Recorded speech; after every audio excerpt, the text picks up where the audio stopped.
नमस्कार मंडळी, आज आपण बनवते केळफुलाची भाजी। बरं, हे जे केळफुल आहे हे आमच्या गावाकडच्याच केळीच्या झाडाचं आहे, जे माझ्या छोट्या जावेने आणलं होतं आणि ते तिने मला भाजीसाठी दिलेलं आहे।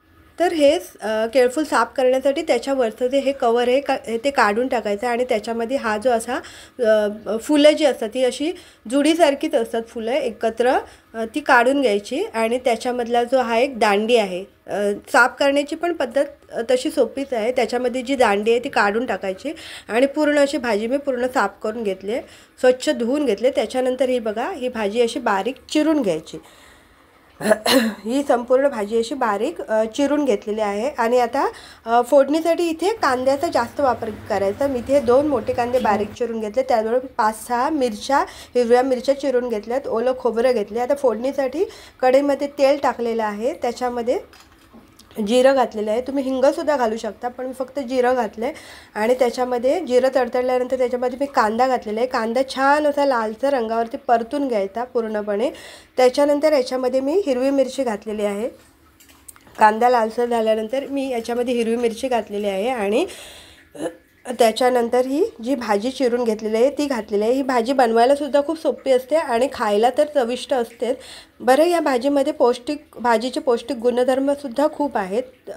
तुम्हाला जर हार्मोन्स इम्बॅलन्सिंगचा जर त्रास असेल तर तोसुद्धा ही भाजी खाल्ल्यामुळे दूर व्हायला मदत होते। त्याचबरोबर जर पिरियडचे प्रॉब्लेम असतील, जास्त ब्लिडिंग होत असेल पिरियड्समध्ये, तर त्या काळातसुद्धा तुम्ही ही भाजी खाल्ली तर तुम्हाला खूप आराम मिळतो या भाजीमुळे। असे अनेक प्रकारचे गुणधर्मसुद्धा या भाजीमध्ये आहेत। बरं, ही भाजी करायला तर सोपी असतेच, पण त्याचबरोबर खायलासुद्धा चविष्ट असते। तुम्ही भाकरीसोबत किंवा सोबतसुद्धा ही भाजी खाऊ शकता। त्याच्यानंतर आता ही भाजी चांगली थोडी परतली आहे, त्याच्यानंतर मी याच्यामध्ये मीठ घातलेलं आहे, ओलं खोबरं घातलेलं आहे। ओलं खोबरं घातल्यानंतर या भाजीची चव अजून वाढते आणि भाजी चवीलासुद्धा खूप छान लागते। त्याच्यानंतर याच्यामध्ये मी अर्धा चमचा हळद घातली आहे, तिखट घातलेलं आहे, मिरची तर घातली आहे, पण त्याचबरोबर तिखट मिरची पावडर म्हणजे मसाला जो घरचा असतो तो घातलेला आहे। त्याच्याने सुद्धा या भाजीला एक वेगळी चव येते। तर ही बघा, आपली भाजी आता व्यवस्थित परतून घेते मी आणि याच्यावरती झाकण वाफेवरती वगैरे शिजवण्याची काही गरज नसते। ही भाजी अशीच तुम्ही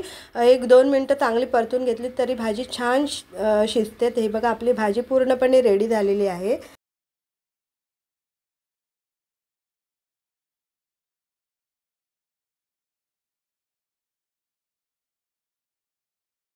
कशी झाली भाजी सई? छान झाले.